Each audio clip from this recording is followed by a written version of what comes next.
Hi, this is Emily, and this is the project of the ESPM 50AC. My topic is the impact of the US aid to Republic of China's land reform program in the 1953. So the form of this presentation is chosen to be PowerPoints because there are certain pictures and graphs I would like to share, and that is best suited in presentation form.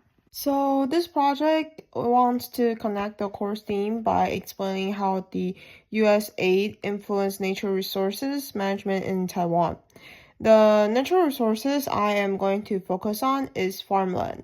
And farmland, through our talking course, land can be a representation of income, property rights, and social status. And land to Taiwan was central to rural life, agriculture, production, and political economy. And Taiwan's land reform changed access to land by reducing rent, selling public land, and transforming private tenanted land to cultivators. This connect to social justice because the policy responded to unequal relationship between landlords and tenant farmers. This is also a historical policy issue because the JCRR support the broader context of agriculture and rural development in Taiwan. So I focus on the connection between the USA, the Joint Commission on Rural Reconstruction, or so-called the JCRR, and Taiwan's land reform. JCRR is organization that, or a Sino-American institute that support the rural reconstruction and agricultural development. Land reform means government policies that change land ownership, land rent, or access to land. My main theme is that Taiwan's land reform was not only an agriculture policy, but also a policy about land as a resources, property, and social power. This background is supported by the Taiwan archival material describing JCRR as a Sino-American Rural Reconstruction Institution. So in this picture, you could see that the color is the USA color, and there is two big hands holding together in the middle. This is a representation of the USA during the time.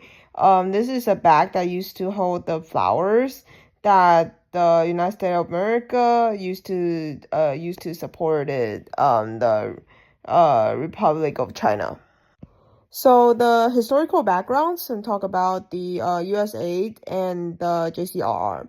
So JCRR was created in 1948 as a Sino-American Rural Reconstruction Institution. So this Sino-American means involving cooperation between the Republic of China, which is now called Taiwan, and the United States. The rural reconstruction means rebuilding and improving rural communities, especially farming communities. In Taiwan, JCR worked through economic aid, technical assistance, and agricultural development programs.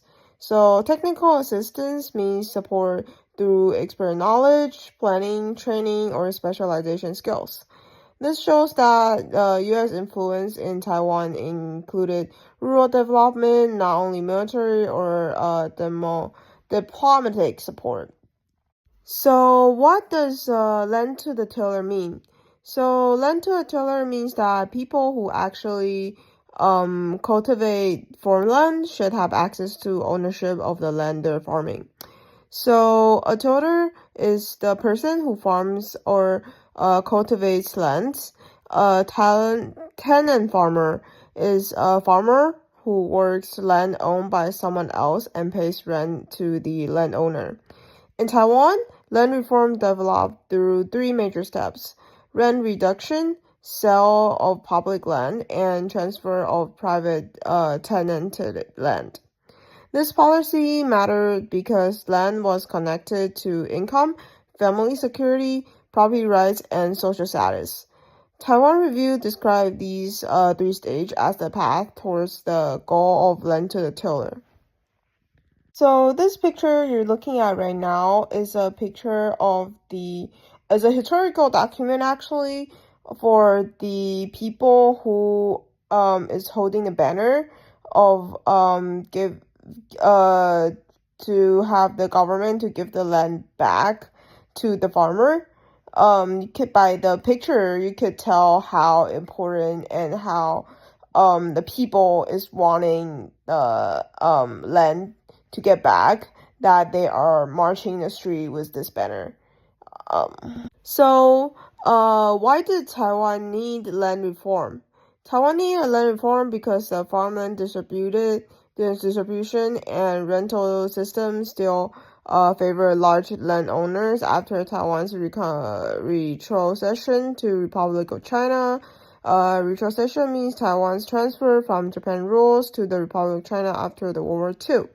Many farmers cultivated land that they did not own, so they had to pay rent to landlords. The 37.5% rent reduction policy limited the rent paid by tenant farmers. Security of tenure means protection for tenants' right to continue farming the land. Land reforms responded to unequal landlord-tenant relations. Now I would like to explain how the land reform process worked. So Taiwan's land reform developed through three major steps. The first step was the 37.5% rent reduction program, which limited the rent paid by tenant farmers. The second step was the sale of the public land to farmers. Public land means land owned by the government. The third step was the 1953 Land to the Tiller program, which transferred private tenanted land from landlords to cultivators. An owner cultivator is a farmer who both owns a farm and farms the land. So now I am going to show you some table of the land reclassification data. So this table was prepared by the Taiwan Provincial Land Bureau and translated by the JCR Land Division on 1950s. The acreage means the measured area of the land, and the reclassified means sort again into official categories. The table organized land data by locality, which means by counties and cities. The table shows that the land reform required administrative measurement before land could be regulated or redistributed. The source is useful as an official administrative evidence, but it does not measure every social effort of land reform. The table here is the 37.5% rent reduction and private tenanted land. So private tenanted land means privately owned land that is farmed by tenant farmers. The table compares reclassified private tenant land with total acreage covered under the 37.5% rent reduction program. This table lists the total acreage covers under the 37.5% program as about 264,562 hectares. Hectares is a unit of land area equal to 10,000 square meters. So the table lists in total reclassified acreage as about 11,000 hectares, or 4.34% of the covered acreage. So, in conclusion, that I want to conclude is that how US aid worked through the JCRR and the Border Rural Reconstruction System. This causal chain is that the USA supported JCRR, and JCRR supported the rural reconstruction, technical assistance, land data, and agriculture programs. This supports strengthens Taiwan's administrative ability to carry out land reform. This matters because land reform requires more than passing a law, but more about the technology. For example, land records, local offices, surveys, and technical knowledge to manage farmland as natural resources. So the U.S. influence appeared through land resource management have changed Taiwan in different perspectives. In this case, farmland was a natural resources, and the land reform changed who could access, rent, own, and benefit from the resources. After that, the 37.5 rent reduction and later led to the tiller program show how natural resources policy can reshape property rights, rural class relation, and social justice. So thank you so much for listening to my presentation, and this is the citation and resources to my research. And a huge thanks to the Taiwanese museums, Land Reform Museum. It was a really great place to find sources, and I'm glad that Taiwan is good at keeping the information and documentation from about 70 years ago. So yeah, thank you so much for listening to the presentation.